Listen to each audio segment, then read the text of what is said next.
Good morning, students.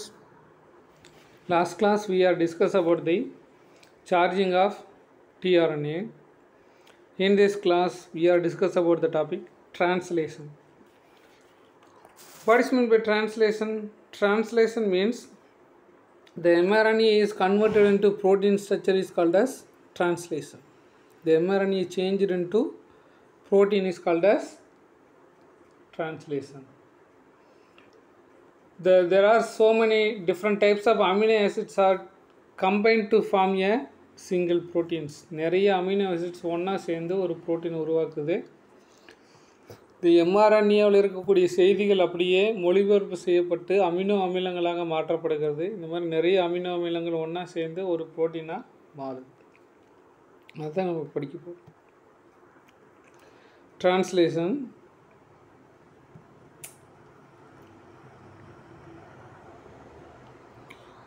Translation refers to the process of polymerization of amino acids. Polymerization means different types of amino acids combined is called as polymerization. Polymerization நிறைய amino acids ஒன்றா சேர்ந்து to form polypeptide chain எல்லாம் ஒரு chain மாதிரி formation ஆகுது. இந்த polypeptide chainக்கு பேர் protein அப்படின்னு சொல்லி பேர். This is a decoding process. இது வந்து ஒரு decoding process carried by the ribosomes. இதை வந்து யார் செய்கிறாங்க அப்படின்னா ரிபோசோம் அப்படிங்கிற செல் ஆர்கன் தான் செய்யுது. That bind with mRNA and charged tRNA molecules. இந்த ரிபோசோம்ஸ் mRNAவோட போய் ஜாயிண்ட் ஆகுது. இந்த mRNAவோட tRNA போய் ஜாயிண்ட் ஆகுது. இதெல்லாம் ஒன்றா சேர்ந்து தான் புரோட்டீன் சிந்தசிஸ் பண்ணுது. The mRNA is translated. mRNA வந்து translate ஆகுது first starting at 5 end. first 5 endல தான் mRNA process ஆகுது. After binding to mRNA, the ribosomes move along with adding new amino acids, growing polypeptide chains. In each time reads a codon. இந்த amino ஆசிட்டோட mRNA join பண்ண உடனே புதிதாக amino அமிலங்கள் உருவாக்கப்பட்டு வரிசையாக சேர்க்கப்படுகிறது. Each codon read by anticodon corresponding to tRNA. ஒவ்வொரு கோடானும் ஆன்டி கோடான் அப்படிங்கிற கரஸ்பாண்டிங் tRNAனால் உருவாக்கப்படுகிறது. Hence order sequence of amino acid define a sequence of bases of mRNA. அதனால தான் mRNAவில் இருக்கிற மெசேஜ் அப்படியே ப்ரோட்டீனுக்கு வந்து சேர்க்கிறது. இதை நான் ஃபுல்லாக அப்படியே தமிழில் ஒரு டைம் எக்ஸ்பிளைன் பண்ணுறேன். அதை நல்லா புரிஞ்சுக்கோங்க. இந்த மெசேஜை நீங்கள் புரிஞ்சு வச்சுக்கோங்க. அப்போ தான் உங்களுக்கு புரியும். இதுதாங்க ரைபோசோம். லாஸ்ட் கிளாஸ் சொன்னதான் ரைபோசோமில் 2 யூனிட்ஸ் இருக்குது. ஒன்று ஸ்மால் யூனிட், இன்னொன்று லார்ஜ் யூனிட். 2 தனித்தனியாக இருக்கும். இன்ஆக்டிவ் ஸ்டேட்டில் தனித்தனியாக இருக்கும். இது ஆக்டிவ் ஸ்டேட் மாறப்போ 2 ஒன்று ஜாயிண்ட் ஆயிருமா? இது வந்து ஸ்மாலர் யூனிட்டு, இது லார்ஜர் யூனிட்டு. ஸ்மாலர் யூனிட்டில் 2 பகுதி இருக்கும். ஒன்று பி சைட், இன்னொன்று ஏ சைட். பி சைட்னா ப்ராசஸிங் சைட், ஏ சைட்னா அட்மிட் சைட்டு. ஓகேவா? இதில் E site, exit site, processing site, admission site, இந்த மாதிரி 3 சைட் இருக்கு. இதுதான் tRNA. tRNAல இந்த இடத்துல மெத்தியோனின் அப்படிங்கிற அமினோ ஆசிட் இருக்கும். இது கீழே ஒரு ஆன்டி கோடான் இருக்கும். இதில் கோடான் இருக்கும். ஃபஸ்ட்டு ப்ராசஸ் இதில் வந்து mRNA வந்து ஜாயிண்ட் ஆகும். ஃபஸ்ட்டு ப்ராசஸ் என்ன? இந்த ஸ்மால் யூனிட்டில் mRNA வந்து ஜாயிண்ட் ஆகும்.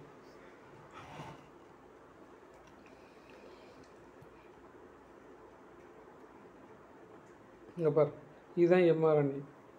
இந்த ஸ்மாலர் யூனிட்டில் வந்து mRNA ஜாயிண்ட் ஆகுது. இங்கே 5 டேஸ் இருக்கும், இங்கே 3 டேஸ் இருக்கும். ஓகே, இதில் வந்து 3 ஃபேக்டர் இருக்குது. இனிஷியேஷன் ஃபேக்டர் அப்படின்னு ஒரு ஃபேக்டர் இருக்குது. இனிஷியேஷனாக ஆரம்பித்து வைக்கிறதுக்கு 3 ஃபேக்டர் இருக்குது. Initiation factor 1, initiation factor 2, initiation factor 3 அப்படின்னு ஒரு 3 ஃபேக்டர் இருக்குது. 3 ஃபேக்டருக்கும் தனித்தனி வேலை இருக்குது. ஃபஸ்ட்டு இந்த இனிஷியேஷன் ஃபேக்டர் 3 அப்படின்னு ஒன்று இருக்கு இல்லையா? இது வந்து mRNA உள்ளே வந்து ஜாயின் பண்ண வைக்கும். mRNAவை உள்ளே வந்து ஜாயின் பண்ண வைக்கும்.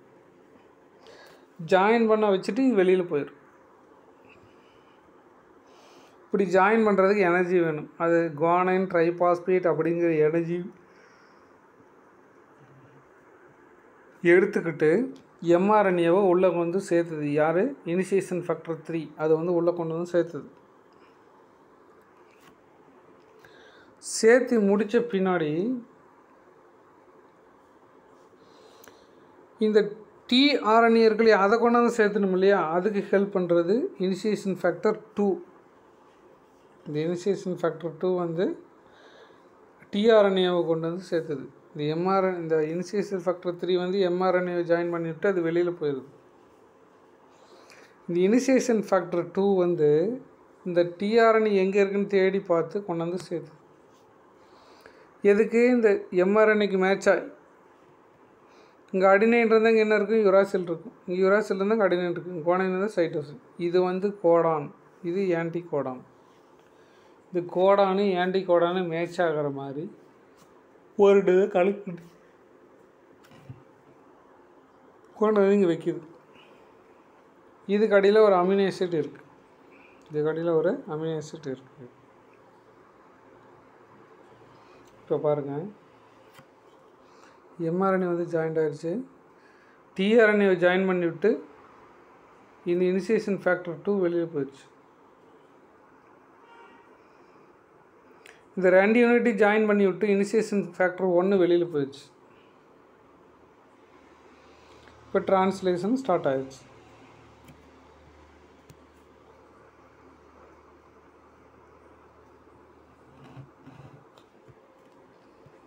டிரான்ஸ்லேஷன் எப்படி நடக்கும் பாருங்கள். இது எம்ஆர்என்ஏ, எம்ஆர்என்ஏவில் கோடான் இருக்குது. இதுக்கு தகுந்த ஆன்டி கோடான் இங்கே இருக்குது. ஃபஸ்ட்டு வரக்கூடிய இந்த டிஆர்என்ஏ டைரெக்டாக பி சைட்லேயே போய் அட்டாச்மெண்ட் ஆகும்.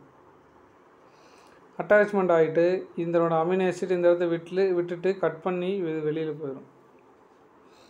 ரெண்டாவது வரக்கூடிய டிஆர்என்ஏ ஏ சைட்டில் வந்து சேரும். ஏ சைட்லேருந்து பி சைட்டுக்கு போகும். பி சைட்டுக்கு போயிட்டு இந்த அதனோட அமினோ ஆசிட்டை கட் பண்ணி இங்கே கொடுத்துட்டு அது வெளியில் போகும்.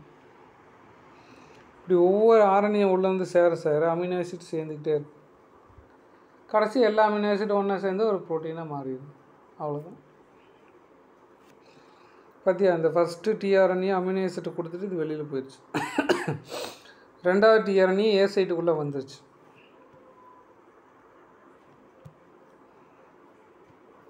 பாரு, இது ரெண்டாவது டிஆர்என்ஏக்கு முன்னாடி டிஆர்என்ஏக்கு இதில் அமினோ ஆசிட் இங்கே விட்டுட்டு போயிடுச்சு. இது ஃபஸ்ட்டு அமினோ ஆசிட், இது செகண்ட் அமினோ ஆசிட், இது தேர்ட் அமினோ ஆசிட். சரியா?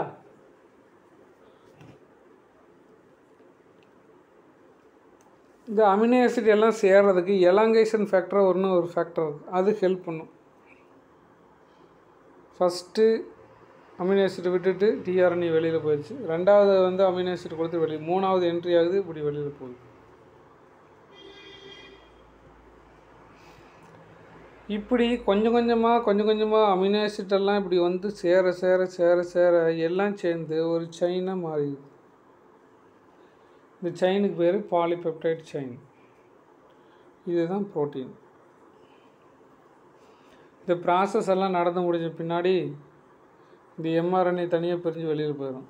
டிஆர்என்ஏ தனியாக பிரிஞ்சு வெளியில் போயிடும். இந்த ரிபோசோமில் ஸ்மாலர் யூனிட் தனி பிரிஞ்சு போயிடும். லார்ஜ் யூனிட் எல்லாம் தனித்தனியாக பிரிஞ்சு போயிடும்.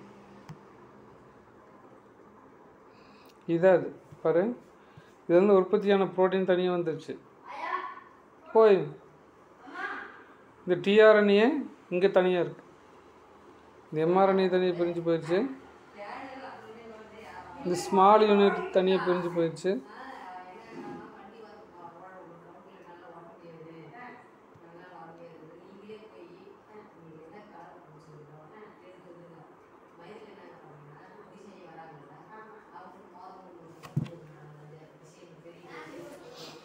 ஸ்மாலர் யூனிட் தனியாக பிரிஞ்சு போயிடுது. லார்ஜர் யூனிட் தனியாக பிரிஞ்சு போயிடுது. இந்த ப்ரோட்டீன் தனியாக பிரிஞ்சு போயிடுது. இப்படி எல்லாம் அதனோட வேலையை முடிச்சுட்டு அது வந்து தனித்தனியாக பிரிஞ்சு போகுது. This is called as process of translation.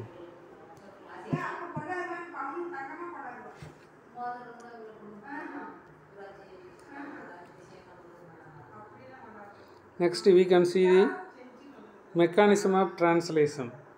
The translation நடக்கிறதுக்கு என்னென்ன மெக்கானிசம் இருக்குது அப்படிங்கிறத நம்ம இப்போ இதுவரை சொன்னதை ரைட்டிங்கில் பார்க்க போகிறோம்.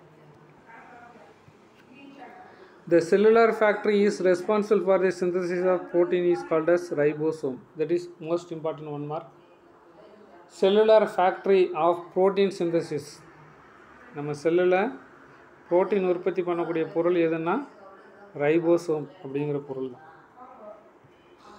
The ribosome contains structural RNAs and about 80 different proteins. இந்த ரைபோசோமில் ஒரு RNA இருக்குது ப்ளஸ் 80 வகையான ப்ரோட்டீன் அதுக்குள்ளே இருக்குது.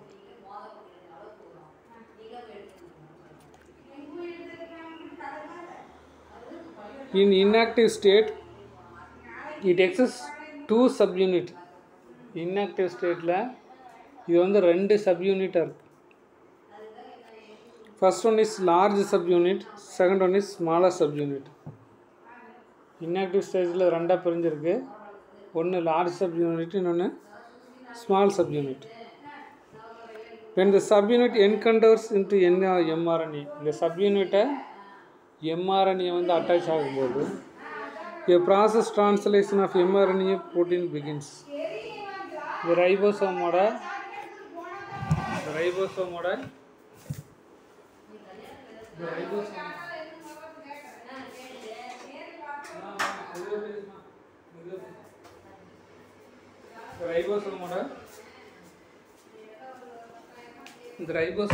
mRNA ஜாயின் பண்ணும்போது புரோட்டீன் சிந்தசிஸ் ஸ்டார்ட் ஆயிரும். The prokaryotic ribosome is 70S. That is one more question. The prokaryotic ribosome type is 70S type. At the same time, eukaryotic ribosome is 80S type. Okay. Prokaryotic ribosome is 70S type. Eukaryotic is 80S type. The subunits of prokaryotic is 2 subunits. First one is larger subunit is called as 50S type. Smaller subunit is called as 30S type. Prokaryoteல ribosome இருக்குது, அது வந்து 70S டைப்பில் இருக்குது. அதில் வந்து 2 subunit இருக்குது. ஒன்று larger subunit, இன்னொன்று smaller subunit. Larger subunit 50S type சேர்ந்தது, ஸ்மாலர் சப்யூனிட்டு 30S வகையை சேர்ந்தது. சரி, எஸ் அப்படிங்கிறது ஸ்வீட்பர்க் அப்படிங்கிற ஒரு யூனிட்டால் இது மென்ஷன் பண்ணுவாங்க. At the same time, the eukaryotic ribosome is 80S type. Eukaryotic வந்து 80S டைப்பு. இதில் வந்து லார்ஜ் சப்யூனிட்டு, ஸ்மாலர் சப்யூனிட்டு. லார்ஜ் சப்யூனிட் வந்து பார்த்திங்கன்னா 60S வகையை சேர்ந்தது, ஸ்மாலர் சப்யூனிட்டு 40S வகையை சேர்ந்தது. இந்த மாதிரி 2 டைப்ஸ் இருக்குது யூகேரியோட்டில். யூகேரியோட்டிக் வந்து 80S டைப், ப்ரோகேரியோட்டிக் வந்து என்ன டைப்பு 70S டைப். இந்த மாதிரி ப்ரெசென்ட் ஆகிருக்கு. The eukaryotic ribosome is 80S type. That is larger subunit is 60S type, smaller subunit is 40S type. S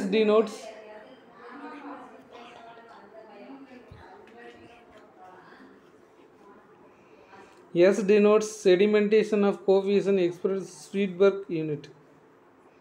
இந்த 80S அப்படிங்கிற இந்த S அப்படிங்கிறது ஸ்வீட்பர்க் அப்படிங்கிற யூனிட்டை சேர்ந்தது. The 30S subunit is bacterial ribosome contains 16S RNA and 50S subunit contains 5S sRNA. 30Sக்குள்ளே வந்து பார்த்திங்கன்னா 16S sRNA இருக்குது. 50Sக்குள்ளே வந்து பார்த்திங்கன்னா 5S sRNA அப்படின்னா சிங்கிள் நியூக்ளியோடைட் RNA அப்படின்னு ஒன்று இருக்குது, அது ப்ரெசென்ட் ஆகிருக்கு.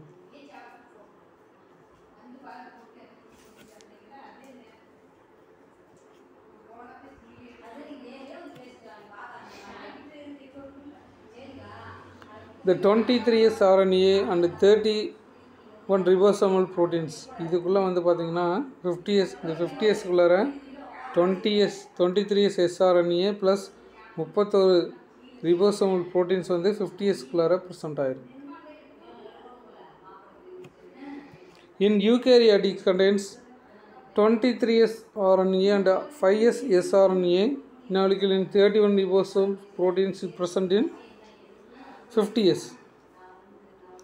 The smaller eukaryotic consists of 18S RNA and component of 33 proteins. அதாவது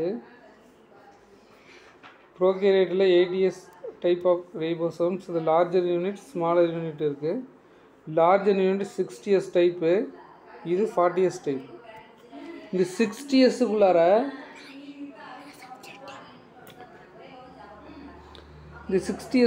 ஒரு 23S RNAவும் ப்ளஸ் 5S sRNAவும் ப்ளஸ் 31 ப்ரோட்டீனும் இதுக்குள்ளார ப்ரெசென்ட் ஆகிருக்கு. ஸ்மாலர் காம்பவுண்ட்ஸில் இதில் 18 sRNA அப்படிங்கிற ஒரு டைப்பும் ப்ளஸ் 33 ப்ரோட்டீன்ஸும் இதுக்குள்ளார ப்ரெசென்ட் ஆகிருக்கு. இந்த மாதிரி தான் ஒவ்வொரு இதுக்குள்ளாரையும் இந்த லார்ஜ் சப் யூனிட்டுக்குள்ளார இது ரெண்டாக பிரிப்பாங்க. சரியா? இதுக்குள்ளார 2 யூனிட் இருக்குது. ஒன்று 23S sRNA, இன்னொன்று sRNA. இதனால் அது உருவாக்கப்பட்டது. இதுக்குள்ளார 31 ப்ரோட்டீன் இருக்குது, இதுக்குள்ளார 33 ப்ரோட்டீன்ஸ் இருக்குது. இந்த மாதிரி இதுக்குள்ளே ப்ரெசென்ட் ஆகிருக்கு. One of the alternative ways decoding sequence of the basis of DNA is called as reading frame. டிஎன்ஏவில் இருக்கக்கூடிய கோடான்ஸ் எல்லாத்தையும் ரீட் பண்ணுறது ப்ராசஸுக்கு பேர் ரீடிங் ஃப்ரேம் அப்படின்னு சொல்லி பேர். டிஎன்ஏவில் இருக்கக்கூடிய கோடான்ஸ் எல்லாத்தையும் ரீட் பண்ணக்கூடிய ப்ராசஸுக்கு பேர் ரீடிங் ஃப்ரேம். இதை ஸ்டார்ட் பண்ணி வைக்கக்கூடிய ரீடிங் ஃப்ரேமுக்கு பேர் ஓப்பனிங் ரீடிங் ஃப்ரேம் அப்படின்னு சொல்லி பேர். அதை பார்க்கலாம். Any sequence of DNA or RNA begins with the start codon which can be translated. ஏதாவது ஃபஸ்ட்டு கோடான் வந்து டிரான்ஸ்லேட் ஆகி போகிறப்ப into the protein known as opening reading frame. இந்த ப்ரோட்டீன் சிந்தசிஸில் ஃபஸ்ட்டு ரீட் பண்ணக்கூடிய ப்ராசஸுக்கு பேர் ஓப்பனிங் ரீடிங் ஃப்ரேம் அப்படின்னு சொல்லி பேர். The transitional unit of mRNA sequence of RNA that is flanked by start codon AUG. இந்த ஓப்பனிங் கோடன் எப்பவுமே என்னவாக இருக்கும்? AUG-ஆக தான் இருக்கும். AUG அப்படிங்கிறது மெத்தியோனின் அப்படிங்கிற ப்ரோட்டீனை சேர்ந்தது. AUG அப்படிங்கிறது என்னத்தை குறிக்குது? மெத்தியோனின் அப்படிங்கிற ப்ரோட்டீனை குறிக்குது. ஃபஸ்ட்டு கோடன் எப்பவுமே என்னவாக இருக்கும்? AUG-ஆக தான் இருக்கும். ஃபஸ்ட்டு கோடன் ஃபஸ்ட்டு எப்படி இருக்கும்? AUG அப்படிங்கிற கோடனாக தான் இருக்கும். The stop codons codes for polypeptides is இல்லை, அதாவது ஸ்டாப் கோடான்ஸ் எதுவுமே கிடையாது, அது ஆட்டோமேட்டிக்காக ஸ்டாப் ஆகிக்கும். The mRNA has some additional sequence of these that is not translated referred is called as untranslated regions. இந்த mRNAவில் இந்த பகுதி இருக்குது பார்த்தியா, இதுதான் untranslated regions. அந்த பகுதியை வந்து டிரான்ஸ்லேட் பண்ணவே முடியாது. mRNAவில் இருக்கிற எல்லா பகுதியும் நம்மளால் டிரான்ஸ்லேட் பண்ண முடியாது. ஒரு சில பகுதிகள் டிரான்ஸ்லேட் ஆகாமே இருக்கும். அந்த டிரான்ஸ்லேட் ஆகாத பகுதிக்கு பேர் அன்ட்ரான்ஸ்லேட்டட் ரீஜன்ஸ் அப்படின்னு சொல்லி பேர். The UT untranslated regions present in both 5' and 3'. இது 5'லையும் இருக்கும், 3'லையும் present ஆகும். The start codon AUG begins with the coding sequence read by the special tRNA carriers methionine. Start codons எப்பவுமே AUG அப்படிங்கிற கோடான் சேர்ந்து தான் இருக்கும். அது மெத்தியோனின் அப்படிங்கிற கோடான் தான் குறிக்கும். AUG அப்படிங்கிறது மெத்தியோனின் மட்டும்தான் குறிக்கும். The initiator tRNA charged methionine binds with the AUG start codon. First வரக்கூடிய tRNA AUGயில் போய் ஜாயிண்ட் ஆகிடுது. In prokaryotes N-formyl methionine, இது ப்ரோகரியோட்டாக இருந்தால் அதுக்கு பேர் N-formyl methionine அப்படின்னு சொல்லி பேர். It is attached with the initiator tRNA whereas eukaryotic is modified threonine is 5'. யூகாரியோட்டிக்காக இருந்தால் மாடிஃபைடு threonine இருக்கும். ப்ரோகரியோட்டிக்காக இருந்தால் unformyl methionine அப்படின்னு இருக்கும். The 5' of the mRNA prokaryotes special sequence produced with the initial layer codon is called as mRNA. These called as Sain-Dargadello sequence. இந்த ப்ரோகேரியட்ஸில் மட்டும் first protein synthesis start பண்ணுறதுக்கு ஒரு special protein இருக்குது. அதுக்கு பேர் Sain-Dargadello டார்கனோ சீக்வன்ஸ் அப்படின்னு ஒரு சீக்வன்ஸ் இருக்குது. இந்த சீக்வன்ஸ் தான் ப்ரோகேரியட்ஸில் ப்ரோட்டீன் சிந்தசிஸை ஸ்டார்ட் பண்ணி வைக்கும்.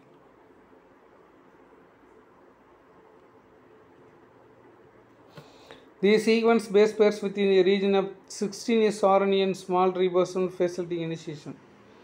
இது ஆரம்பித்து வைக்கிறது 16S rRNA அப்படிங்கிற பகுதியிலிருந்து தான் இது ஆரம்பமாகும். The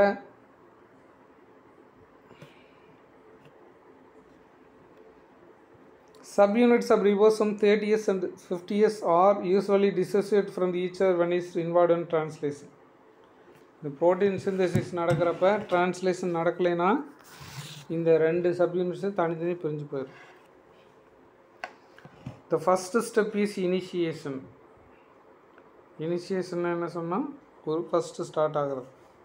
இனிஷியேஷன் அப்படிங்கிறது இனிஷியேட் பண்ணுறதுக்கு 3 ஃபேக்டர் இருக்குது. Initiation factor 1, factor 2, initiation factor 3. இதனோட வேலை என்னென்னா எம்ஆர்என்ஏவை உள்ள கொண்டு வந்து சேர்த்துடும். இந்த எம்ஆர்என்ஏ உள்ளே கொண்டு வந்து சேர்த்த வேண்டிய வேலை இந்த இனிஷியேஷன் ஃபேக்டர் 3. இந்த டிஆர்என்ஏவை உள்ள வந்து சேர்த்தது இந்த இனிஷியேஷன் ஃபேக்டர் 2. இதனோட வேலை முடிஞ்சோன்னு இது வெளியே போயிடும், இதனோட வேலை முடிஞ்சோன்னு இது வெளியே போயிடும். இது 2 யூனிட்டையும் சேர்த்து வைக்கிறது இனிஷியேஷன் ஃபேக்டர் 1. இது முடிஞ்சோன்னு இதனோட வேலை இது வெளியே போயிடும். The initiation of translation in Escherichia coli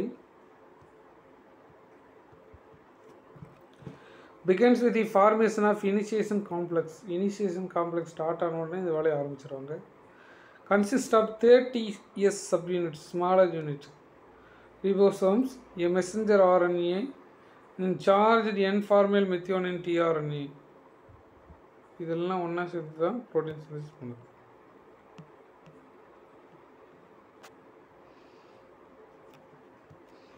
The 3 protein is initiation factors: initiation factor 1, initiation factor 2, initiation factor 3, and GTP, guanine triphosphate and magnesium ions. இதெல்லாம் வேணும் இனிஷியேஷன் பண்ணுறதுக்கு. Initiation factor 3 factor, magnesium ions, GTP இதெல்லாம் இருந்தால் இந்த டிரான்ஸ்லேஷனை start பண்ணி வைக்க முடியும்.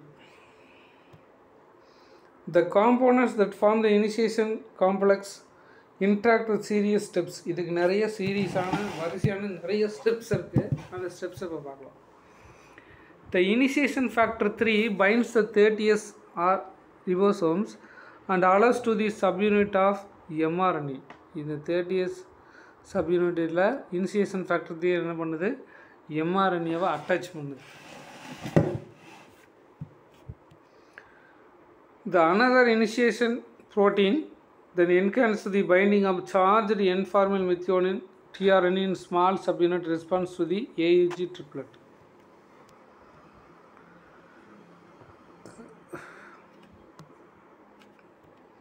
First mRNA கொண்டு ஜாயின் பண்ணிவிட்டு இனிஷியேஷன் ஃபேக்டர் 3 வெளியில் போயிடுது. இந்த இனிஷியேஷன் ஃபேக்டர் 2 என்ன பண்ணுதுன்னா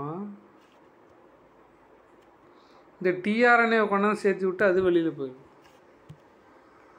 இந்த இனிஷியேஷன் ஃபேக்டர் என்ன பண்ணுதுன்னா ஸ்மாலர் யூனிட்டும் லார்ஜர் யூனிட்டும் ஒன்றா சேர்த்து வச்சுட்டு அது வெளியில் போயிடும். இந்த மாதிரி சீரியஸான 3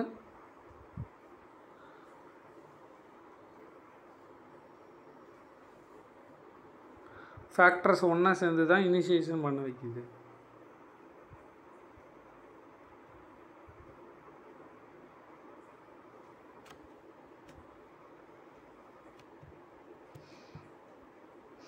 The initiation factor 2 enhances the binding of charged N-formyl methionine tRNA in a small unit response to the AUG triplet.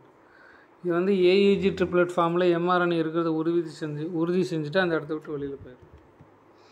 These steps sets a reading frame that is called subsequent group of 3 ribonucleotide translated accurately. இந்த மாதிரியெல்லாம் இருக்கிறதுனால தான் translation அக்யூரேட்டாக கரெக்டாக நடக்குது.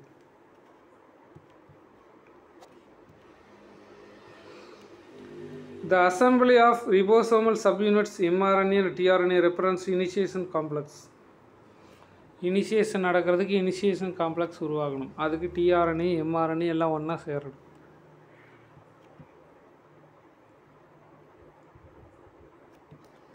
Once initiation complex had been assembled, ஒரு time எல்லாமே assemble ஆயிடுச்சுன்னா the IF3 is released allowed to the initiation complex combined with the 50s ribosomes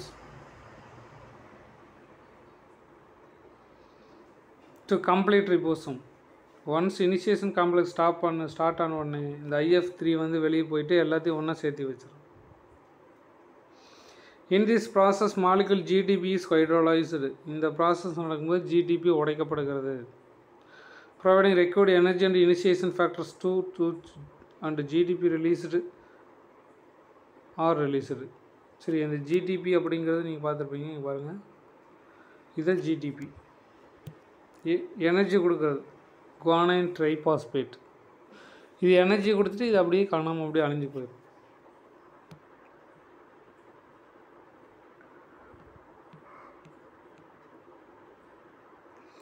இப்போ இனிஷியேஷன் முடிஞ்சிடுச்சு.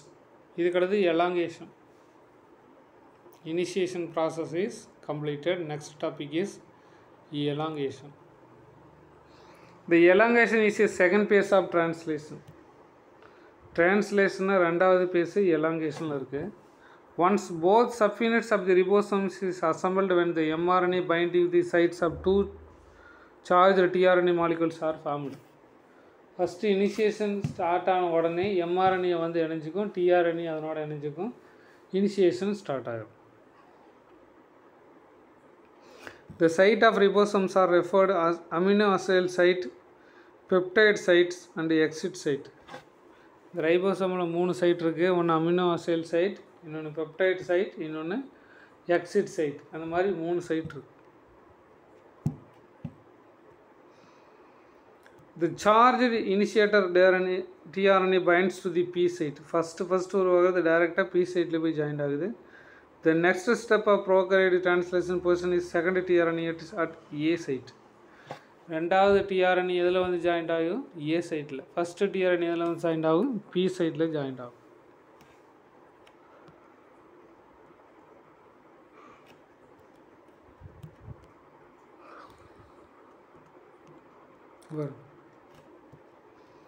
ஃபஸ்ட்டு வரக்கூடிய tRNA எதில் வந்து ஜாயிண்ட் ஆகுது? P சைட்டில், பெப்டைட் சைட். ரெண்டாவது வரக்கூடிய tRNA A சைட்டில் வந்து ஜாயிண்ட் ஆகும்.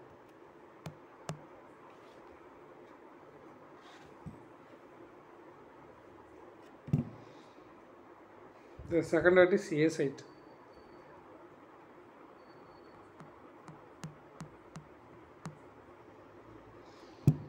The A site of the ribosomes from hydrogen bonds between the anticodon and the second codons of the mRNA steps 1.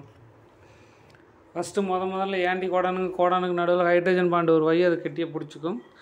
The steps requires to the correct transfer of RNA and another GTP is 2 proteins called elongation factors. Elongation factor TS, elongation factor TU. இந்த மாதிரி 2 factor இது elongation பண்ணுறதுக்கு help பண்ணுது.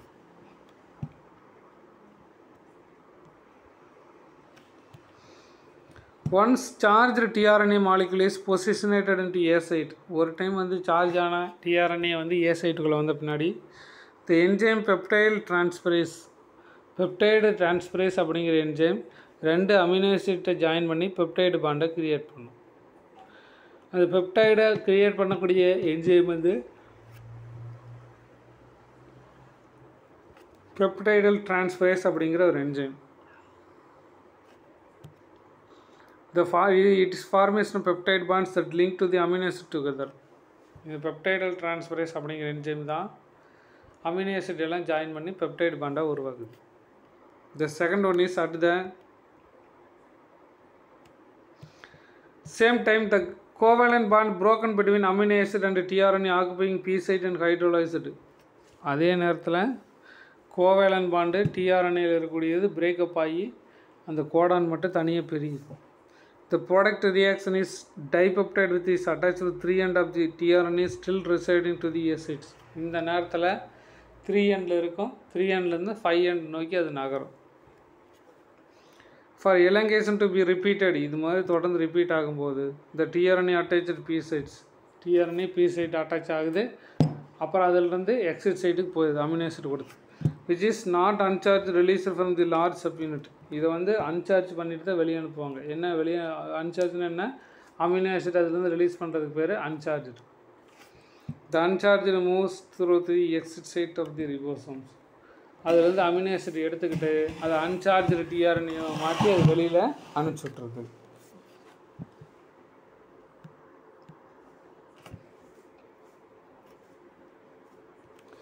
The entire mRNA, tRNAs and AA1, AA2 complex shifts to the direction of P sites and distance to the 3 nucleotides. The steps require several elongation factors EF3 and energy development of the hydrosol of GTP. இந்த ஏ சைட்லேருந்து B சைட்டுக்கு மாற்றாது, B சைட்லேருந்து இ சைட்டுக்கு மாற்றாது, இதுக்கெல்லாம் energy நிறைய தேவைப்படும். இதெல்லாத்தையும் கொடுக்குறது GDP. It results in third triplet of mRNA except charge into tRNA into A sites. அங்கேருந்து சார்ஜ் ஆகி ஏ சைட்டுக்கு இது கொஞ்சம் கொஞ்சமாக மூவ் ஆகி போகுது. அப்புறம் வெளியில் போயிடுது. ஏ சைட்டுக்கு போன முன்னாடி பி சைட்டுக்கு போயிட்டு ஒரு வெளியில் போயிடுது.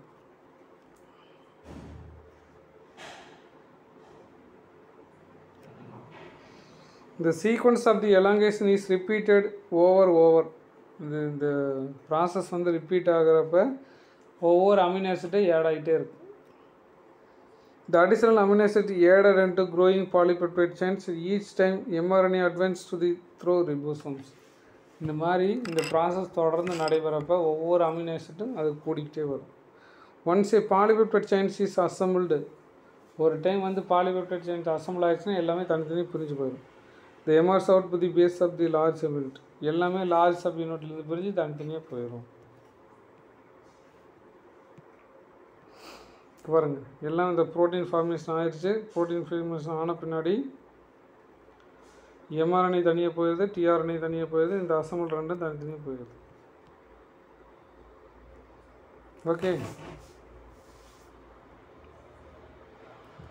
this is called termination.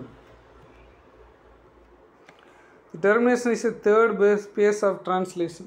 Translation நடந்து முடிஞ்சது பின்னாடி தான் லாஸ்ட்டில் நடக்கிறது தான் termination.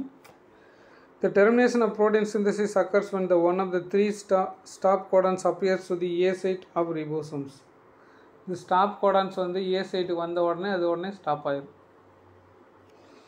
The terminal codon signals GTP is dependent release factor which is close to the polypeptide chain from the terminal tRNA releasing from the translation complex.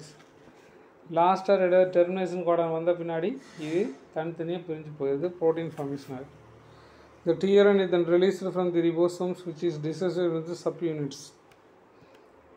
இது வந்த பின்னாடி எல்லா சப்யூனிட்டையும் பிரிஞ்சிடும். இங்கே பாரு, ப்ரோட்டீன் தனியாக பிரிஞ்சு போயிடுச்சு, ஜிடிபி போயிடுச்சு, எம்ஆர்என்ஏ தனியாக போயிடுச்சு, இது தனியாக போயிடுச்சு, இது தனியாக போயிடுச்சு, டிஆர்என்ஏ தனியாக போயிடுச்சு. எல்லாமே அதனோட வேலையை முடிச்சுட்டு வெளியில் போயிடுவாங்க.